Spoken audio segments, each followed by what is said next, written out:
if Jesus was born, let's just say in 7 BC, doesn't that alter everything that everyone has said about the age of Christ when he was crucified?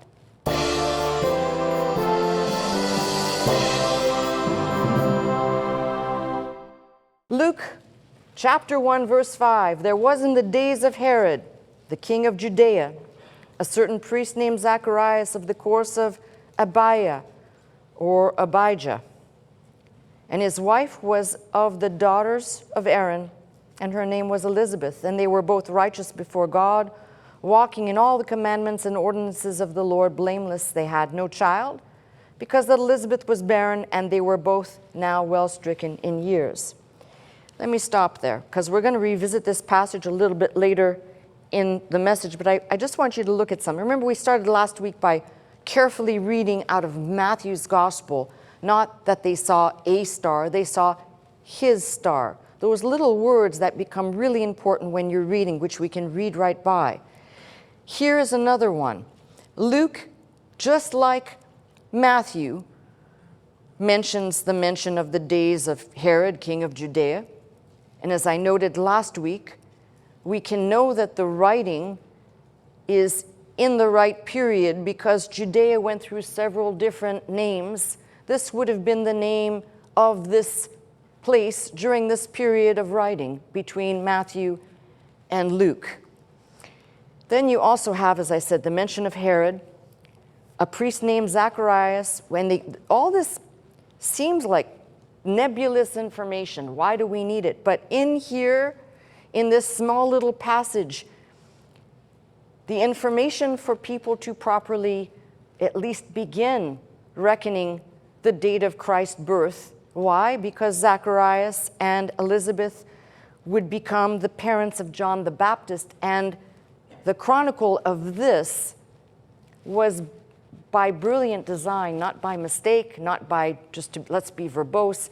There's details in here that are actually mind-blowing. So a priest named Zacharias of the course of Abijah, as I said, you know what, well, I'm going to revisit this later because I want to spend some time talking about this. But just the mention of which course that Zacharias served in, and that his wife was of the daughters of Aaron, which tells you this is a very pedigreed family.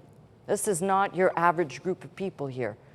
He had to be of a certain lineage to be able to serve as priest, and she's from the daughters of Aaron. So they both have some fancy pedigree in terms of the Bible. Now, the reason why I start here is to show something. The mention of Herod, the mention of the proper name of Judea at the time of the writing, and the people that are mentioned in here. All important details if we're going to try and pinpoint, at least try and get close to the date of Christ's birth. Now, I said this closing my message. I will say it now to open the message. Understanding which year Christ was born in is not going to affect your salvation, okay?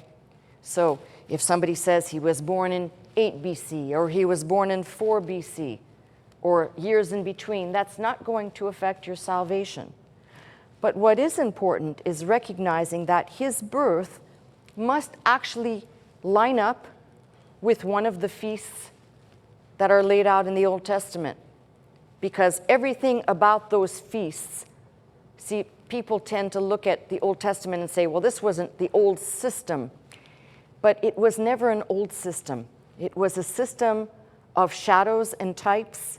And in the Old Testament, they used we'll call it, what would be the, suppose, not yet that we see in the New Testament, which is what is in Christ. But everything back there, when we talk about it, is not some old, antiquated. In this respect, it all points to Christ. And a careful analysis, as we've already done, of the tabernacle and of its contents explains that. In fact, this is the conversation sometimes I have with people who are talking about the temple that's to be built and fail to recognize that there's missing furniture in that tabernacle for a reason, because if those things represented Christ, Christ no longer has to come a second time as sacrifice. He no longer, there's certain things he's already fulfilled. When he comes, he returns as King of Kings, not as the sacrificial lamb. So a lot of times people get all of this flow mixed up. And as I said, my burden in life is to try and untangle it and make it comprehensible. So I'm going to abandon this text right now. We have to come back to it later in the message because we're going to look at that particular passage. But while we're in Luke, I want you to turn to the second chapter. And in the second chapter, we have a little bit different approach than Matthew's gospel. Second chapter, it came to pass in those days that there went out a decree from Caesar Augustus that all the world should be taxed. Now, if you look carefully, if you have a Bible like mine, taxed in the margin is enrolled, epo or epographe. Greek confirms that. It's enrolled, it's not taxed, so there was some type of census being done, and the verbiage here is very misleading, but okay. And this taxing was first made when Cyrenius was governor of Syria, and all went to be taxed, everyone to his own city. And Joseph also went up from Galilee out of the city of Nazareth in Judea, into Judea, unto the city of David, which is called Bethlehem, because he was of the house and lineage of David, to be taxed with Mary, his espoused wife, being great with child. Now, let me just stop right there. This is something that people, again, read right over, which is Joseph returning to the city of David, and very carefully it says here, returning to the city of Bethlehem because he was of the house and lineage of David. Why does this matter? Well, again, because people talk about this and tend to paint Joseph as irrelevant in the equation and focus and highlight on Mary. Well, the fact of the matter is that they did not obviously have sexual relations to conceive Jesus. But what I'm asking you to pay attention to is very interesting. It says he went to the city called Bethlehem, house and lineage of David. And if you have been following me any amount of time, we traced the lines of both Joseph and Mary. And in that descending passage, right at the time of around Zerubbabel, there is a split that takes both Joseph's line and Mary's line and basically comes back down to bring us Christ. So they actually both fit into the lineage, all right, which again is important information. Some people just paint Joseph as this add-on. He's not. Also, as I said, they did not produce Jesus the normal way, the biblical way, but other children were had after that, which had to have been done the old-fashioned way, right? So the point I want to pick up here is that we know that Caesar Augustus ruled from 31 BC to 14 AD. That mention right there of a decree that went out from Caesar Augustus. So we have a window and a timeline. Remember, we've already looked at the timeline of Herod. And I don't care, again, we're not here to try and pinpoint a year so much as looking at a space and time, which a lot of people have tried to kind of wedge in somewhere. I'm not trying to do that. I'm trying to show you there's a lot of ways to look at this to try and wrap your mind around it. So we know Herod, for example, dies in 4 BC. Now, if that date for Herod's death is real and accurate, then two things. One, we know Jesus had to have been born before Herod's death, correct? Right? Because Herod issued the decree that all children 2 years and under in that particular area should be put to death, focused on trying to eliminate the Christ child. So we know Christ had to have been born, if we're going to use Herod's dating, before the death of Herod. We know that this decree would have been issued sometime around 8 BC. This decree that we're looking at, the decree from Caesar Augustus that all the world should be taxed. But what's not spoken of or said properly is that this particular enrollment, however you want to understand it, didn't just happen in a vacuum. It was almost 30 years in the making. Failed attempts to actually rightly chronicle the populace, their vocation, their earnings, their possessions, and what have you. So there is typically, on the part of most scholars and most people that read this, will conflate and make a one event out of this. There were several enrollments, there were several taxations, and then there was also something else. There was, independent of all this, there was a time when every person had to pledge an oath to Caesar. And that was done independent of the enrollment or the census or taxation. That was done by design. And people who did not willingly or willfully take the oath to Caesar faced pretty bad consequences. So this is all kind of in this scope, and I think that is really important. But if you've studied this subject even a little bit, Tertullian, for example, he says, the census taken in Judea under Augustus was done by Sentius Saturninus, and the ancient writer Suidas stated that Caesar Augustus, having chosen 20 men of the greatest ability, sent them all into all the countries of all the nations and caused them to register every man and his possessions. So think about it. It's at this time, the time in Luke 2, that people are returning to their hometowns to register. And this is what this looks like. Now, if Herod was required to comply with these instances of census, taxation, enrollment, whatever you want to call it, it would have been done under Augustus. However, Herod would have been given the license to collect in a way that would have been a little bit more favorable with the populace. Remember, Herod was hated by the people, so he would periodically ingratiate himself to accomplish these purposes by kind of bending to the ways of the people during that period. It's what politicians do, right? We're not ignorant of that. But there's something strange here, and I'm going to tell you, I may be pointing out more oddities today than things that add up. So here's the thing. If the people had to go to their hometown, as we read about Joseph going to Bethlehem, because he is of the house and lineage of David, and Mary is with him, there's two things I want to look at. First is Joseph would not have had to obey the Roman custom of presenting himself for taxation at his residence, but would have been required to return to his place of origin, which is what we're reading. Most people think people just went to pay the tax somewhere. No, they had to report to what they identified as their hometown. That's number one. Number two, why did Mary, you could say, okay, of course she went with him. That's his wife, right? But let's just say, for the sake of this conversation and reading what's here, when it says being great with child, doesn't make that much sense unless you have to present yourself in person, which is, we can speculate that. What we do know is that men would have been required at about the age of 14 to report and to enroll or to be counted. And women, believe it or not, from the age of 12 onward, we don't have any more information. And anybody who says they have more information is just speculation. We don't have any more specifically to this event.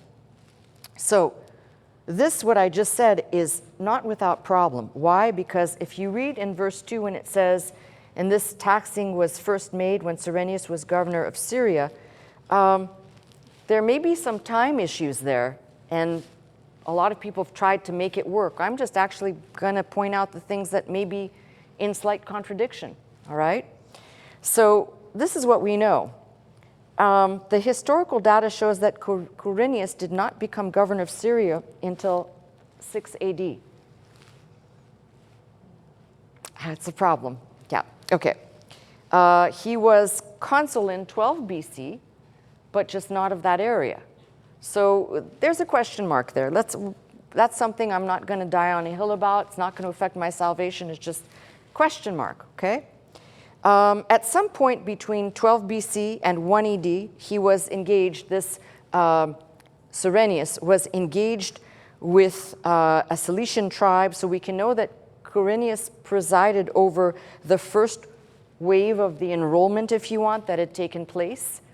I'm just not so sure of how it was carried out because it would have been done under Herod the Great. And again, remember I said to you, Herod had a way of ingratiating himself to the population. He didn't come across as, this is Rome's taxation or enrollment. He manipulated the people. So I'm not quite sure how that would have been done. That's a question mark right there. And then the second census was under one of Herod's sons.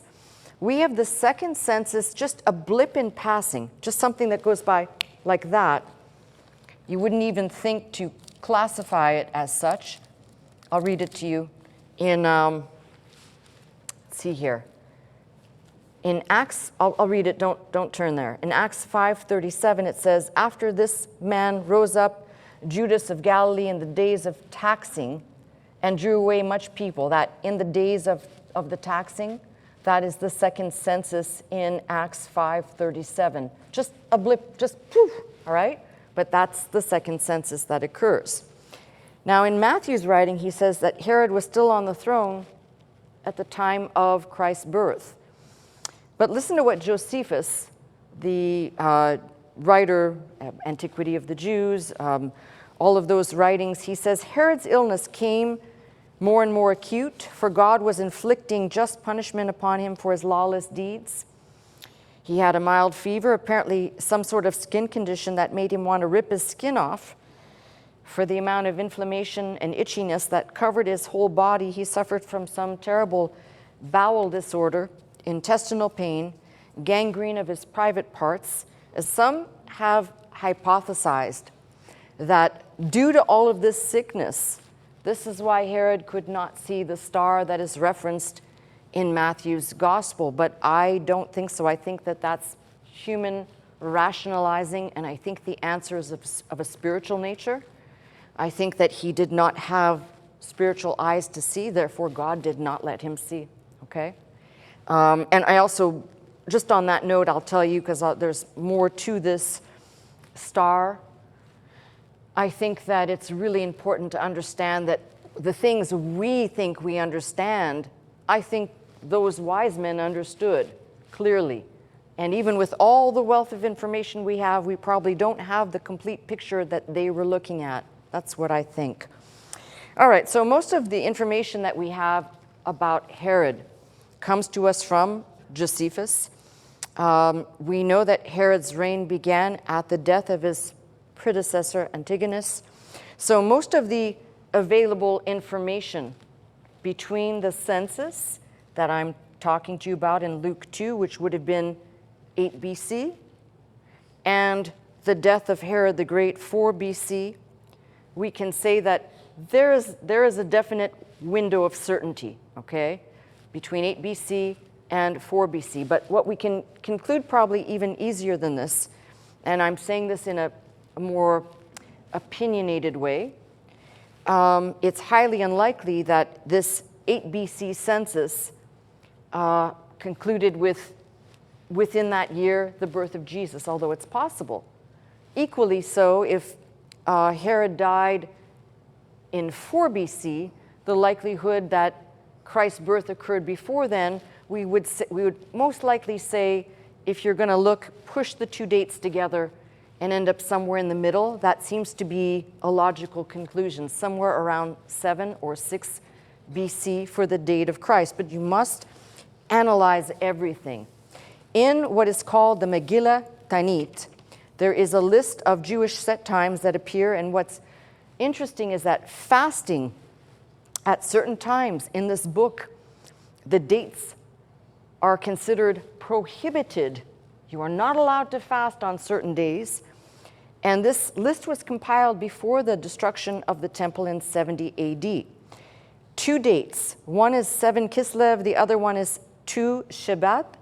And supposedly these 2 dates commemorate, one, the death of Herod, and the other, the death of Jannai, the important rabbi.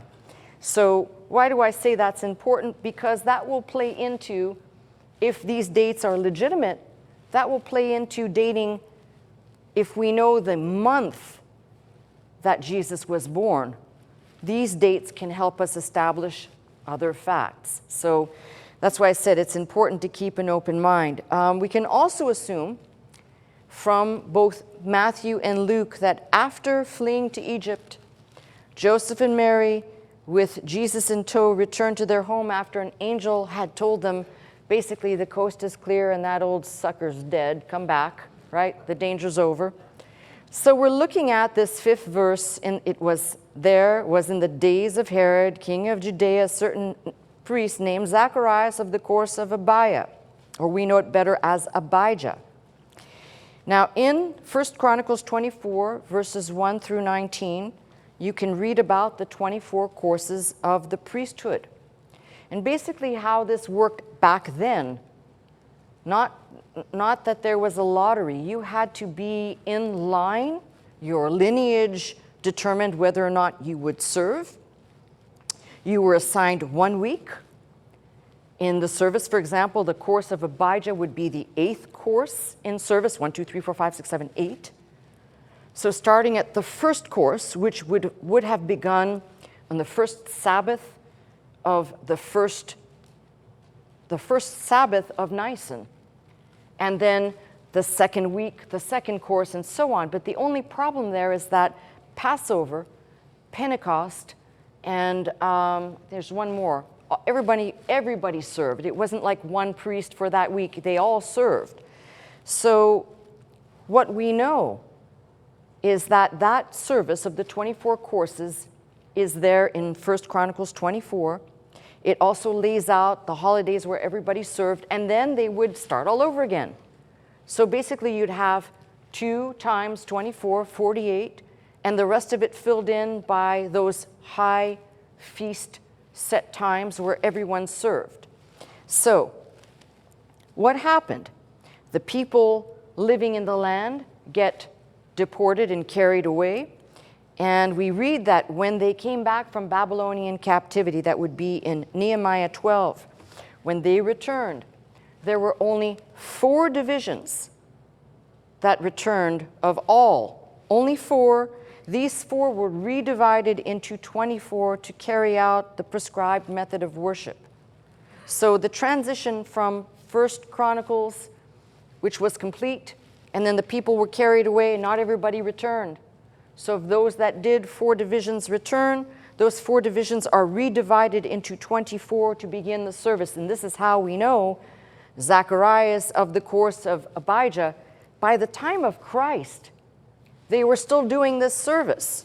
So think about it, from the time they came back from captivity, and there could have been some interruptions with different things, like maybe in the intertestamental period, there were some wars or some outbreaks, some riots, but the course of the priest never changed after that time.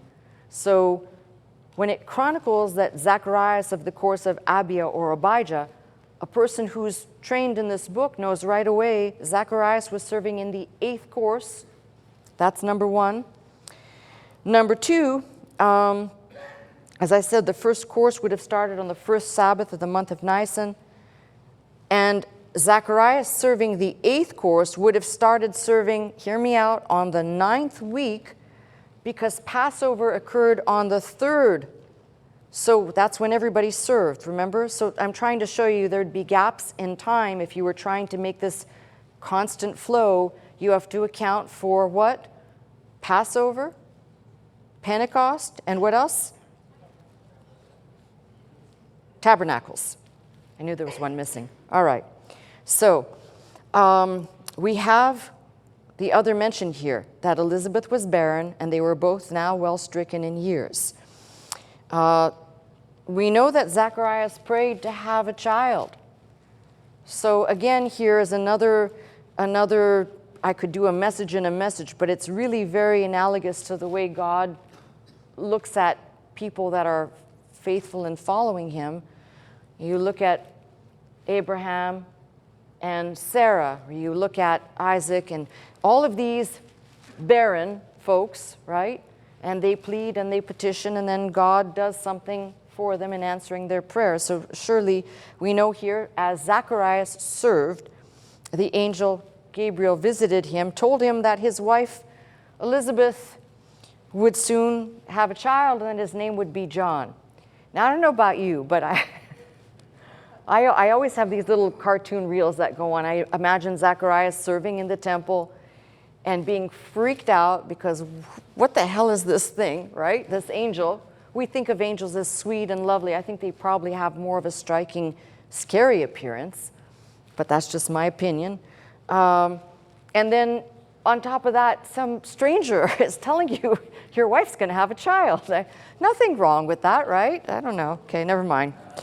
So when it was Zacharias' service was complete, he returned home to his wife, and she conceived, and they did it the old-fashioned way, okay? There was nothing remarkable about how she got pregnant. We know that Elizabeth hid herself for the first 5 months of her pregnancy, and in the 6th month of her pregnancy, the angel Gabriel returns to visit the young virgin named Mary. So we have a timeline even in the Word. We have a timeline that's crystal clear, nothing ambiguous. We'll read it in a second.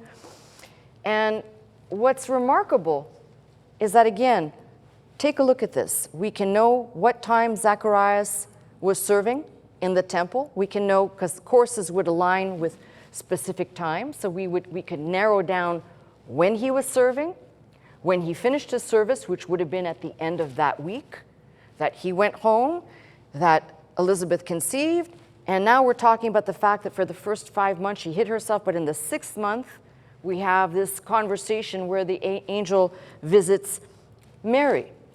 And that is, again, by design, so that we can know that by the time John the Baptist is born, we've got a couple month gap, and then Christ is born. And all of this is not in here for random storytelling. You can actually, if you think about what I'm saying, thousands of years of the church reading this, the same thing we're reading, and yet refuse to rightly put the date of Christmas or the date of Christ's birth, forget about Christmas, the date of Christ's birth in proper perspective. So it's kind of baffling to me. I mean, we've all here looked at this passage at least once or twice, some of us maybe a couple dozen times. There's nothing in here that would tell you December. There's nothing in here that would say anything except there are clear dates. And it's as though most of the church world says, yeah, I know, but I don't want to hear it. I don't want to hear anything you're saying. Why? Because that would upset the apple cart somehow? Who would stand to lose if for some reason we could actually put the date out there and say, and I'm going to just tell you right now so you're not sitting there going, come on already. Jesus had to have been born in September. The fulfillment of the feasts that occur in September. He must actually return. No one knows the day or the hour, but he must return within that same set time. So you might ask, what's so remarkable about December of all months to place it there? And I told you last week, if you want to do the research, if you don't want to do the research, you take my word for it, or you can call me a liar. But there was no Christmas celebration before sometime in the 350, 354, 356, between 2 years. And if you go back into the church fathers, you've got Tertullian hypothesizing one date, and you've got Epiphanius espousing another date. So it's not as though everybody fell in line and said, oh yes, it's December 25th. In fact, if you look at the church fathers, there's some really good, we'll call it logic, for them to be trying to sort this date out. But the one that is completely non-logical and has zero connection to anything, please, if you are a person who understands the set times of the Jewish feast, is there anything at all, anything, push Hanukkah out of the way for a second, is there anything in this book, set time, that occurs on December 25th for the Jewish people in their celebration? So God doesn't just pull things out of whole cloth. And remember what I said, the Old Testament, you need the Old Testament and you need the New Testament because they unfold and explain each other. So the set times that are fixed in the Old Testament are applied to Christ and have everything to do with him. He is our Passover. Do you think it's an accident that he was crucified as our Passover? The preparation, John's gospel says, as they were preparing for the Passover. And then what happened right after that? Jesus was crucified. He is, as Paul says, our Passover. And when we talk about, for example, the Feast of Pentecost, and what happened on the day of Pentecost, a fulfillment of that set time. So it's so frustrating to stand here and put it out there as clear as day. And you might say, well, but you haven't given a clear year yet. Well, I may not even do that. We have a window, and that window it gets smaller and smaller when you look and you see 8 BC to 4 BC. And what about those people that say, oh boy, you're going to hate me for this. If Jesus was born, do some math. If Jesus was born, let's just say in 7 BC, doesn't that alter everything that everyone has said about the age of Christ when he was crucified? And I've always had this is the way my brain works, I've always had a problem with this. There are too many internal things said to Christ. Oh, Luke says about the age of 30, and I think he says that very loosely. But here's my problem. There are other internal evidences that would suggest, along with the date I just gave you, that maybe he might have been a little bit older. You know, they have these very loose things with ages in the Bible, and yet here we come and we want to apply our methods to the Bible. So I said, just don't get into that hardcore, it can't be possible, because as you begin to look at the evidence, you realize it is fraught with problems. And I'm not standing here embarrassed to say that. You know, I'm a defender of the faith. I sometimes engage in apologetics. I am not afraid to say here, there are things that don't add up. They don't make me doubt my faith. They actually, in many ways, they help me to understand that if you were really trying to make this into a flawless book, everything would line up perfectly. There'd be no discrepancies. There'd be no, how could that be? So that, to me, adds to the validity of its veracity, not the other way around. Now, let me go back to the message. So, Mary then visits Elizabeth, as you know, stays with her for 12 weeks, and she leaves before John is born.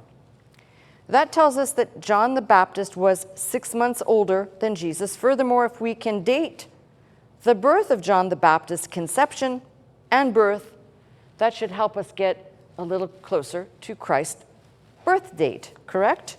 Or at least one would think that, correct? Yeah, okay. All right. Can see, I don't know, I maybe left some of you in the train station there. All right, John the Baptist would have been a late March baby. Jesus, being 6 months younger, would have been born in mid-September. Now, you might ask, what else could we look at other than reading the passage? And I'm going to see, if we have time, I'll come back to reading the passage, but I don't want to run out of time. I would say to you there are other internal evidences, some that have already been mentioned here, about the time, the month or the time of year. And one of them occurs in Luke 2, and that is about the shepherds and the angels. In Luke 2:8, it says, "And there were in the same country shepherds abiding in the field, keeping watch over their flock by night," or the night watches of the flocks. And so we got a couple of things to discuss here. Again, let's go back into what most people do. It's a caricature. They believe that in the Holy Land, there's no snow, it can't get cold, it doesn't rain. I don't know what planet you live on, but do a little bit of Googling or something later and educate yourself. That's absolutely not true. It can get really cold.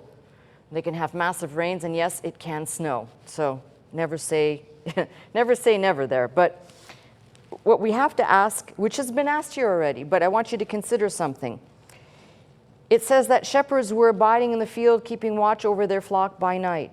Now, it's possible, and some have hypothesized, that these shepherds and their specific flocks were they were taking them kind of in a way to be sacrificed. They were taking them somewhere to be sacrificed. And that's just speculation to me. There's no proof of that. It says simply that they were keeping watch over their flock. My problem with this story is this. If you've ever had livestock or you've seen livestock, you don't just go, okay, it's bad weather, so we're not going out today, so everybody stays in the barn.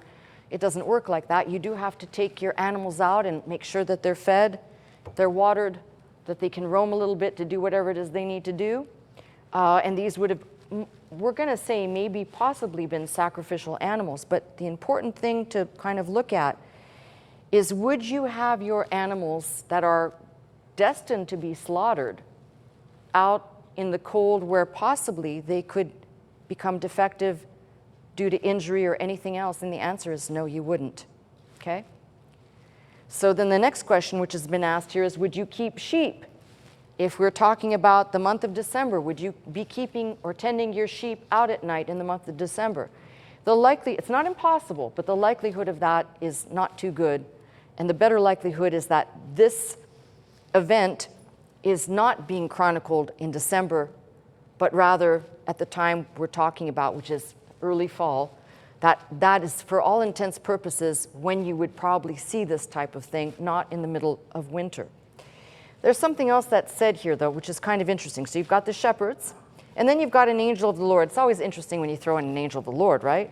So you've got an angel of the Lord that came upon them, and the glory of the Lord shone round about them, and they were sore afraid. Again, small pieces of information that give credibility. You know, if they said the angels were around them and they were just backslapping, happy, hanging out, we're having a bro moment, you know, I'd say, yeah, but it seems to me that would be logical. They were afraid. And again, if we have a right image of what these angels might look like, I don't think it's that fluffy cherubic looking baby. I think these are a little bit more powerful looking. I'll just leave it like that, all right? The angel said unto them, fear not, for behold, I bring good tidings of great joy, which shall be to all people. For unto you is born this day in the city of David a Savior, which is Christ the Lord. And this shall be a sign unto you, ye shall find a babe wrapped in swaddling clothes, lying in a manger. I have a question.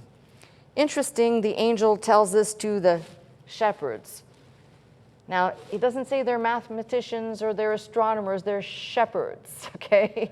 So I'm trying to say something without saying it. They may not have been book smart people, right?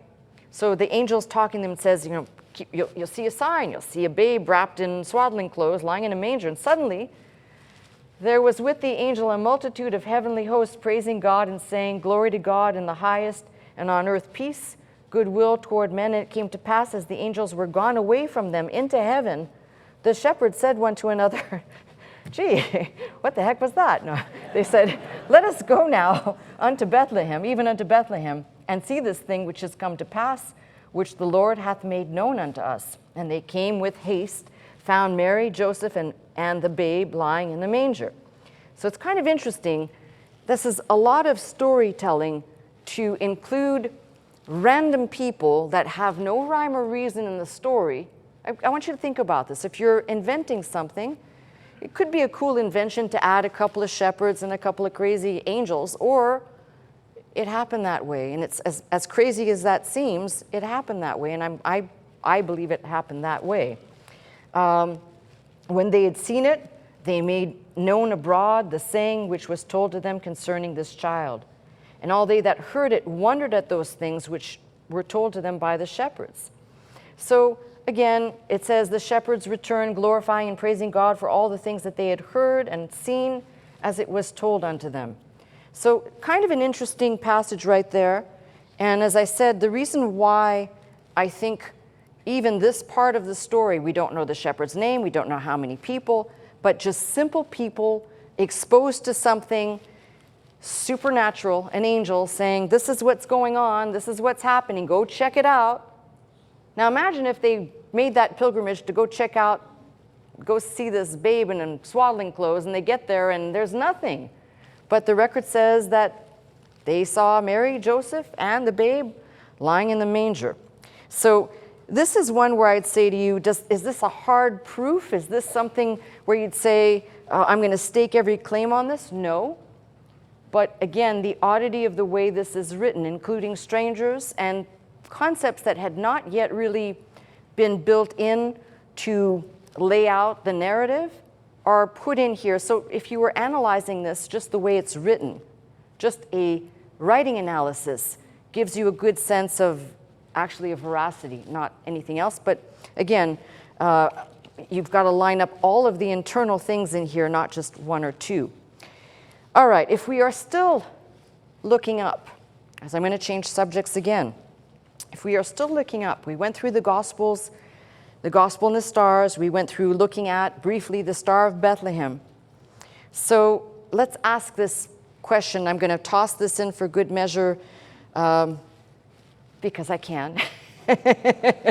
All right, so is it possible that what was seen in the sky was not a singular star? Could it have been a comet, a planet? Could it have been a constellation? Now, there's much written about this. So again, in your own time, there's no way that I could exhaust this subject here, but in your own time, there could have been a conjunction of Saturn and Jupiter, which many people have written about this. This is another one of these theories that if people will look into it, you'll see there's a lot of research, not from pastors, but from people who actually have spent their life, devoted their life to what's in the sky, have written abundantly on this subject. So the thought process here is that these two line up, or look like they've lined up, Saturn and Jupiter. They look like they come together a few times in a year to form what's called a triple conjunction. And the reason why I introduce this here right now is to tell you that one of these took place, a triple conjunction took place in 7 BC. Remember, we're talking about between 8 and 4. So you want to be combing what happened between 8 and 4 BC on every level. Planetary, everything that you can look at. It's all going to be put in the pot as evidence. We toss out what's no good. We keep what is applied and verified. So one of these took place in 7 BC between May and December. Wow, that's a widespread, right? But most people believe that this particular triple conjunction occurred in the early fall, placing it sometime in September. One of the advocates for this theory, if you went to school in this country at least, hopefully you learned about Johannes Kepler. If you didn't, I don't know what to tell you. You never know. Listen, education in this country has changed a lot, right? So maybe I said a name to some folks, they'd be like, what's Kepler? Look it up. But he eventually published a work on this very subject called Anno Natali Christi, the year of Christ's birth. So something to look into. I'm not suggesting that I believe what he wrote was accurate, but he wrote abundantly on it. And there are many books, for example, during this period and through into the 19th century. In fact, two scholars made a massive contribution to this subject on the Star of Bethlehem. One is Dr. Idler, and the other one is Dr. Pritchard, in something called Handbuch in der Mathematischen und Technischen Chronologie. I think I just said the Handbook of Mathematics and Technical Chronology, maybe. All right, don't ask. At least it's better than my Spanish, though. All right, so that one was published in 1825. And it attempted to calculate the birth of Christ. That's very interesting, though, taking into consideration the conjunction of Jupiter and Saturn. Dr. Idler postulated that there were 3 conjunctions that occurred in 7 BC. One of them would have gotten the attention of the wise men. That was part of his hypothesis that fueled their pilgrimage. Pritchard, on the other hand, stated the following, and it's a quote. He said, "To no eye, however, weak, could the planets have been diffused into one." So for Pritchard, this hypothesis could not be valid. Again, we're talking about people who have devoted their lives to this, not just a preacher in a 1-hour sermon. And that's what's important here. When I mention certain people, if you're interested in pursuing more, look up their work, and you'll find attached to their work, there'll be hundreds of other pages and books written on the subject to tell you we can't even scratch the surface in an hour. It's that big of, a work. So Idler's theory, however, held up, and most of the people who study this subject will conclude kind of what he did. He did it in a very abstract way, so if you finish reading his work, you realize what he was trying to say is that Saturn, he was suggesting, was a type. Saturn was a type of Yahweh, of God the Father, and that Jupiter was a type of Messiah, and they merged into one at that time, essentially being able to give the incarnate person on earth. That's basically his hypothesis. He also says that when the Magi had seen his star in the east, that they were specifically, in his hypothesis, they were specifically looking at Jupiter. I can't tell you because this is just what I'm reporting to you, all right? What is interesting, though, now tying this back to the wise men, remember I told you it's most likely that they came from Babylonia, that particular area, okay? So what's interesting is Jupiter, the planet, was associated in Babylonian culture as the highest achieving deity, if you will, of all the planets. So that's very important.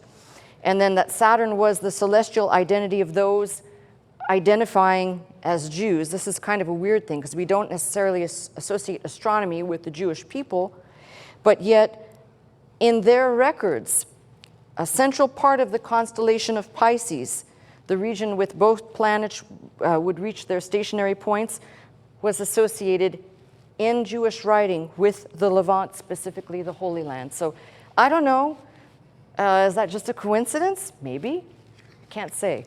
So there's just so much information on this that it's almost impossible for somebody to say there's not enough information. It's the amount and volume of work that's been put out that you have to sift through. Why? Because you're going to find that everybody has tried to put a date. Everybody's tried to say it had to happen at this time. I'm not doing that. I'm telling you in a more generic way that Christ's birth had to coincide with one of the set times in the Old Testament, number one.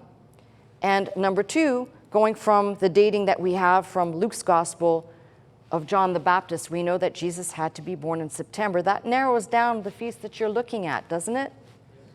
Okay, thank you. All right, so more on this, a little bit more on this. We have to ask a question. And the question is, did Matthew, when he was writing, I'm going to say I have the answer for me, but I want you to answer it for yourself. When Matthew was writing, do you think he was writing according to the Holy Spirit's urging of what is written in Numbers 24 about the star that shall come forth out of Jacob? Do you think that that was in there and he was reminded of that because he would have been well versed in the Old Testament while he was writing about this star that he's chronicling that was seen? Could this be that? Could there be that connection, that scepter shall rise out of Israel scripture that basically identifies that particular alignment in the sky with the prophecy given in Numbers 24? That's a question. That's a question for you to examine and make your own decision with. I'm not going to weigh in on that right now. But I would propose that if Matthew fabricated any part of the narrative, he would have probably made it much more plausible. Yeah?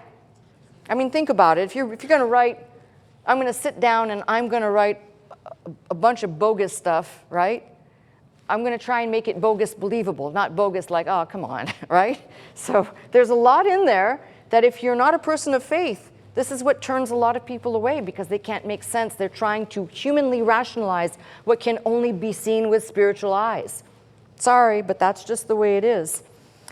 So let's kind of start wrapping this up by saying, I think the star or the combination or the triple conjunction, but I'm actually leaning towards triple conjunction for other evidences, I believe was done not just in the realm of what we've looked at as the stars in the sky, but specifically within a position that would signify something momentous happening on earth, which I think is what these signs were.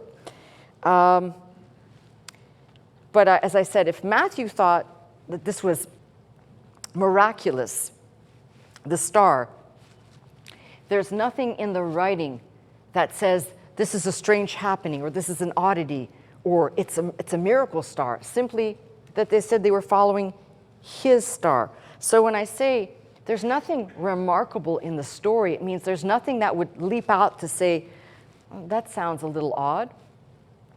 Most likely, as I've said, the Magi, the wise men, had understanding of things beyond what we could possibly tap into in our day and age. I believe that. And I also think that they viewed whatever was happening in the sky for a long period of time. I don't think that this just came up. I think as many things in the sky could be forecasted, I think that they had forecasted, or they had seen this as an event coming in the future at a certain time when things aligned. This event basically then made them do their pilgrimage to pay honor to the Christ child. So it's very clear, and I think just in the few things I've shed light on today, it's very clear that December 25th is not Christ's birthday. More plausible and likely, as I said, is a September date fitting into the set times of God. And more specifically, as I say, because that census mentioned in Luke 2 would have been 8 BC, Herod died in 4 BC, and I'd say the likelihood of Christ's birth occurring at the time exactly of the census is not likely. So I would even push that date to say between 7 and 4 BC, and 4 BC is not even a likely date because, again, we've got internal evidences. So you're kind of being pushed into this window between 7 and 6. And again, I'm not picking a date, I'm showing you there's a lot more to pick at. And when you start looking at all the other things that are there are other people that have made wonderful cases to say he had to have been born in 2 or 3 BC. But again, you follow into these problems of a date that doesn't line up historically, for example, with the dates that I've mentioned regarding the census on the 8th BC, does not match up with the death of Herod either. So you have a problem. And this is why I said, please don't get into this where you've got to pound your fist and you've got to go crazy and make some statement that we're not required to make. I'm not obliged to stand here and tell you, this is the error of most preachers, in fact, to want to be in the place where people feel like I must give an answer, therefore I'll say something. I don't have to give an answer. Christ lives, Christ is king. We know that he's born within this window. We're going to see if we can narrow it down even more, and if there are evidences that point to that, I'll jump on those. But that's a little window right there. More importantly, though, is understanding the time. And the time is a fulfillment of a set time. As I said, it will be a fulfillment when he returns of a set time. This is why people can talk about looking up at a certain time and they say, you know, this is the time that Christ returns.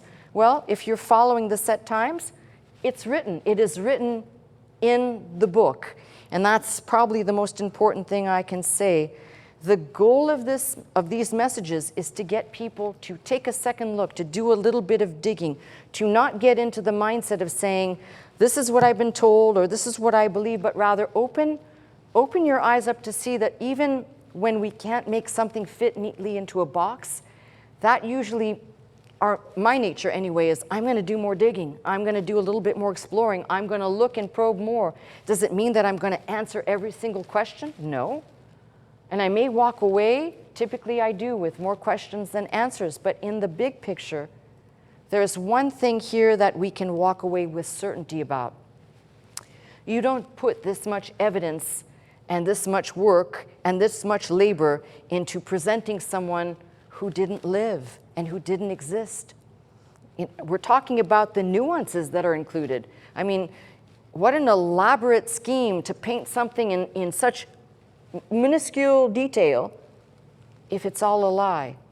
So the thing I'm saying to you is we're still on this journey, but what I want us to walk away with today is it's pretty clear for the people who want to look. There is enough internal evidences, including using the Old Testament and its set times to say God has already kind of put the pathway out there and shown us, thank God for including the course of Abijah, Zacharias' service, because that tells us unequivocally at what time this man was serving, at what time he would have conceived with his wife Elizabeth, and 6 months later, Jesus Christ our Lord is born, and that is not December 25th.